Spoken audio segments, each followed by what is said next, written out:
This is the screencast for section 5.1, example 7. We're going to solve a trigonometric equation by factoring. Now, this problem isn't set equal to 0 yet. I know that there's a sign before and after the plus sign, which was nice in example 6 because we could just factor that out, but this one isn't set equal to 0, so I've got to subtract 1 from both sides, and I get 2 sine squared of x plus sine of x minus 1 equals 0, because I subtracted 1 from both sides. Now this, you may not recognize it, but this is a quadratic expression. This is 2 something squared plus 1 something minus 1. This has an a, b, and a c that you can factor. Now, I don't like writing sine squared of x and sine of x, and it's just a little bit more complicated every time. So a trick we use in calculus is we use u substitution. So I'm going to say that u, off to the side, is sine of x. So now, instead of writing sine of x every time, I have 2u squared plus u minus 1 equals 0. So instead of writing sine of x, I just have u. Now this looks like something a lot easier to factor and to work with. I can use quadratic formula if I don't remember how to factor this. Opposite of b, plus or minus the square root of b squared minus 4ac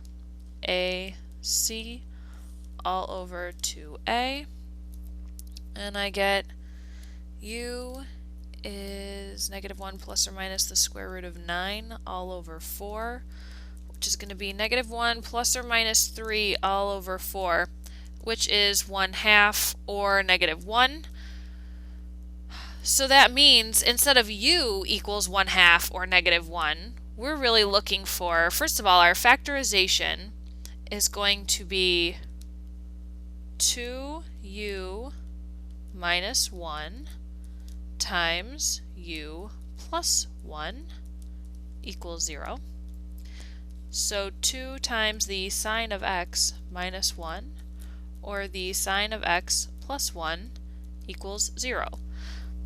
So either the sine of x equals 1/2, or the sine of x equals negative 1. I did a little algebra in there that I skipped those steps. I showed you that in example 6. So x can be, let's see, if the sine of x equals 1/2, x is going to be pi over 6 or 5 pi over 6. If the sine of x is negative 1, 3 pi over 2 is our value. So we have 3 solutions to this. Pi over 6, 5 pi over 6, and 3 pi over 2. Of course, you can use your calculator to double check that. You can take 2 times the sine squared of x plus sine of x in y1 and then graph y equals 1 in the other one. Find the intersections. You should get 3 of them between 0 and 2 pi. Number 57.